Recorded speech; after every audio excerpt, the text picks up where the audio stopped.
Judul kita hari ini adalah kenapa banyak anak muda jadi CEO di dunia kripto, ini sebabnya. Seperti biasa, video ini sangat panjang durasinya, 15 menit lebih, jadi harap diperhatikan dengan baik-baik secara perlahan-lahan saja. Pernah nggak kamu lihat di media sosial ada anak muda usia 19-25 tahun tiba-tiba jadi CEO startup kripto, project NFT atau platform Web3? Sementara banyak orang masih sibuk cari kerja, mereka udah bangun bisnis global berbasis blockchain. Gimana bisa? Apa sih rahasianya? Dan kenapa dunia kripto justru jadi tempat di mana anak muda bisa berkembang begitu cepat? Dunia kripto tidak terkunci oleh status atau gelar. Pertama-tama harus kita pahami, kripto, Web3, dan blockchain adalah industri baru. Artinya, belum ada dominasi perusahaan besar yang sepenuhnya mengatur pasar. Belum ada senioritas mapan seperti di dunia perbankan, minyak, atau korporasi konvensional. Di sini siapapun bisa masuk, bro. Yang penting kamu punya ide. Kamu bisa membangun komunitas. Kamu mau belajar dan terus adaptasi. Itulah kenapa banyak anak muda bisa langsung terjun dan jadi pemimpin di proyek mereka sendiri. Kecepatan dunia digital dan kreativitas anak muda. Anak muda biasanya lebih cepat adaptasi terhadap hal-hal baru. Mereka lahir di era internet, tumbuh bersama teknologi, dan tidak terlalu takut mencoba hal yang belum jelas arahnya. Nah, kripto itu sendiri seperti wilayah eksplorasi baru, kayak zaman internet tahun 90-an, bro. Anak muda melihat peluang bukan dari aman atau enggaknya, tapi dari potensi jangka panjangnya. Dan karena blockchain bersifat terbuka, open source, mereka bisa belajar dari mana saja, bahkan kolaborasi global tanpa harus punya modal besar. Tools baru, no-code, komunitas, dan ekosistem DAO. Zaman sekarang, kamu nggak harus bisa coding buat bikin startup kripto.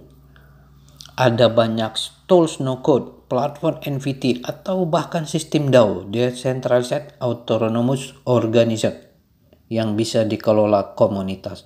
Contohnya, gunakan platform seperti Zora, Manifold, Mirror untuk bangun proyek NFT. Gunakan Nation, Discord, Telegram untuk kelola tim komunitas. Bangun audiens lewat Twitter atau Farcaster. Semua itu bisa dilakukan tanpa modal besar. Yang penting adalah ide, value, dan komunitas. Zaman udah canggih, bro. Contoh nyata, anak muda jadi CEO di kripto. Ada banyak contoh. Vitalik Buterin, Ethereum, mulai sejak umur 19 tahun. Alex Atalah, OpenSea, bangun marketplace NFT dari ide komunitas. Anak-anak muda Indonesia juga mulai bermunculan dari proyek NFT lokal, Devi Education, sampai konsultan Web3. Apa yang bikin mereka berhasil, bro? Mereka mulai dari komunitas. Mereka terus belajar. Mereka nggak nunggu diangkat jadi bos, tapi membangun jalan mereka sendiri. Itu era zaman sekarang, bro. Kenapa dunia kripto cocok buat anak muda? Jadi, kenapa banyak anak muda bisa jadi CEO di kripto? Karena ini dunia yang tidak terlalu peduli gelar, cepat berubah, butuh energi dan ide segar, berbasis komunitas, bukan koneksi elit. Dan yang paling penting, siapapun yang bergerak duluan bisa jadi pelopor. Kalau kamu mulai, gak perlu tunggu sempurna. Mulai aja dari komunitas, pelajari tren, bangun sesuatu yang kamu peduli. Kalimat tidak terlalu peduli gelar berarti di dunia kripto, Web3, atau teknologi digital modern, Keberhasilan seseorang tidak ditentukan oleh ijazah formal seperti S1, S2, atau gelar akademis lainnya. Yang lebih penting adalah kemampuan nyata seperti bisa membangun komunitas, bisa membaca peluang pasar, bisa belajar teknologi baru, bisa memimpin tim walau kecil, bisa konsisten membangun proyek. Jadi, meskipun kamu enggak lulusan kampus terkenal, kamu tetap punya kesempatan besar untuk sukses di dunia kripto asal kamu mau belajar dan action. Dunia ini lebih menghargai hasil dan kontribusi nyata daripada sekedar titel akademi. Contohnya, banyak pendiri startup kripto sukses hanya lulus SMA atau drop out kuliah, tapi mereka punya visi dan kerja keras. Kalimat cepat berubah berarti situasi, teknologi, atau tren berkembang sangat cepat, tidak stabil, dan bisa berubah dalam waktu singkat. Dalam konteks dunia digital atau kripto ini bermakna harga koin bisa naik turun drastis dalam hitungan jam. Teknologi baru seperti Web3, NFT, AI terus muncul dan menggantikan yang lama. Cara orang bekerja, berinvestasi, dan berbisnis cepat berubah dari kantor fisik ke kerja remote, dari uang kertas ke aset digital. Makna besarnya, kalau kamu nggak cepat belajar dan adaptasi, kamu bisa tertinggal. Tapi kalau kamu tanggap, belajar cepat dan berani ambil peluang, kamu bisa jadi yang terdepan. Jadi zaman yang cepat berubah bukan yang paling pintar yang menang, tapi yang paling cepat menyesuaikan diri. Kalimat butuh energi dan ide segar berarti untuk sukses atau bertahan di situasi tertentu seperti dunia kripto, startup, atau industri digital dibutuhkan pertama energi sama dengan semangat, daya juang, stamina mental, dan fisik untuk terus belajar, mencoba, dan bertahan. Kedua, ide segar artinya gagasan baru, cara berpikir kreatif, pendekatan yang tidak biasa untuk memecahkan masalah atau menciptakan sesuatu yang beda dari yang lain. Makna lebih dalamnya, dunia yang cepat berubah dan kompetitif seperti kripto, Web3 enggak cuma ikut-ikutan atau meniru. Kamu perlu semangat tinggi buat belajar dan bertindak. Ide-ide baru yang bikin kamu tampil beda, relevan, dan dibutuhkan. Jadi kalau kamu muda, penuh semangat, dan punya cara pandang unik, itulah aset paling berharga hari ini. Lalu kalimat berbasis komunitas, bukan koneksi elit. Artinya, dunia seperti kripto, Web3, atau startup modern tidak lagi bergantung pada kenalan orang dalam, gelar tinggi, atau akses ke kalangan elit.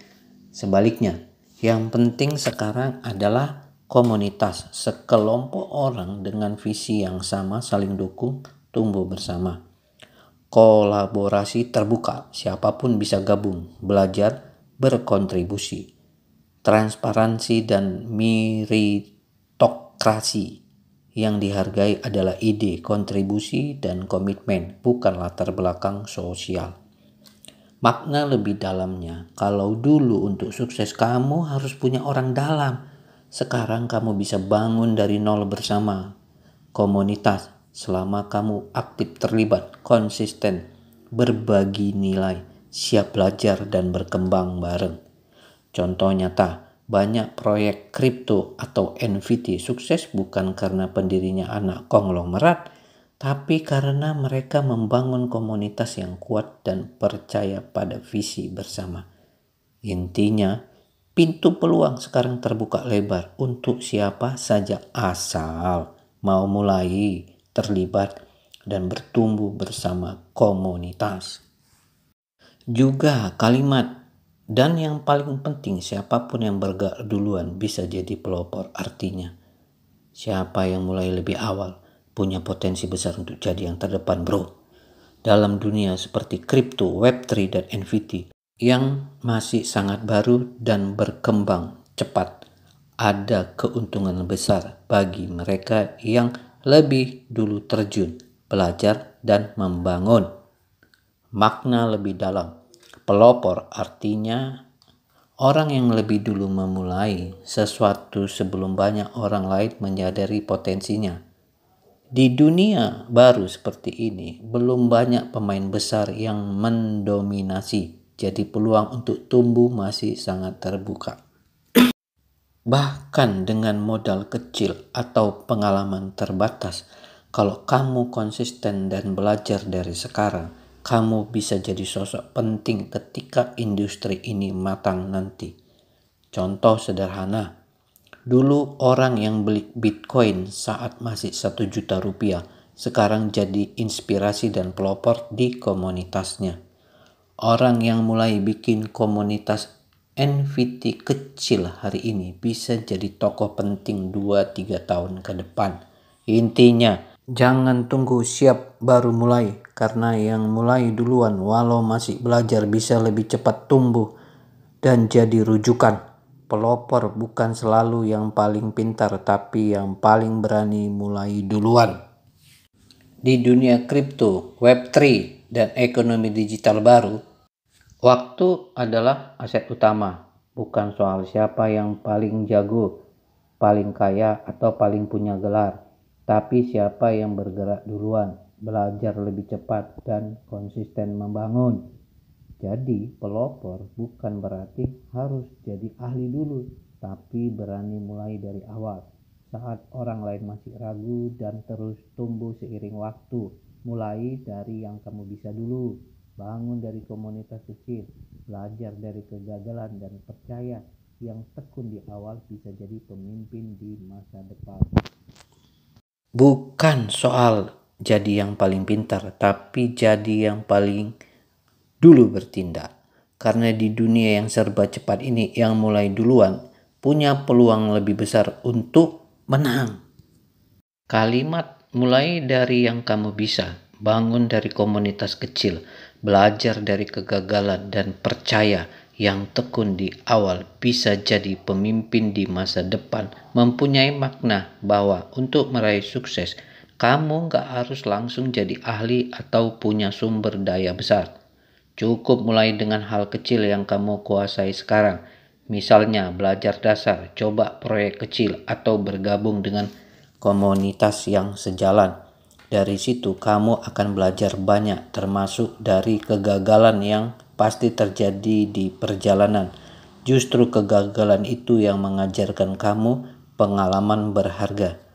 Dengan ketekunan dan konsistensi, kamu akan tumbuh dan berkembang hingga suatu saat bisa jadi pemimpin atau pelopor di bidang tersebut. Jadi intinya jangan takut mulai kecil dan gagal, karena proses itu akan membawa kamu ke level lebih tinggi di masa depan. Kalimat intinya jangan takut mulai kecil dan gagal, karena proses itu yang akan membawa kamu ke level lebih tinggi di masa depan menekankan pentingnya keberanian untuk memulai, bahkan dari langkah paling kecil sekalipun, dan menerima kegagalan sebagai bagian alami dari perjalanan menuju sukses. Mari kita uraikan maknanya. Pertama, jangan takut mulai kecil. Banyak orang ragu memulai sesuatu karena mereka belum cukup pintar, belum punya modal besar, belum punya koneksi, atau takut dianggap remeh. Padahal semua hal besar, startup sukses, bisnis global, bahkan gerakan revolusioner selalu dimulai dari hal kecil. Contoh, banyak pelaku kripto besar memulai hanya dengan akun Twitter atau YouTube kecil. Banyak bisnis Web3 dimulai dari komunitas Discord kecil. Kuncinya bukan seberapa besar kamu saat mulai, tapi seberapa serius kamu terus melangkah. 2. Jangan takut gagal. Kegagalan bukan akhir, justru itu bahan bakar belajar. Dalam dunia yang terus berubah seperti kripto, blockchain, dan NFT, gagal adalah cara tercepat untuk tahu mana strategi yang efektif, mana yang tidak. Contoh, launching NFT gagal bisa jadi pelajaran soal branding. koin yang kamu beli turun. Bisa jadi momen belajar analisis pasar. Intinya gagal itu guru, bukan musuh.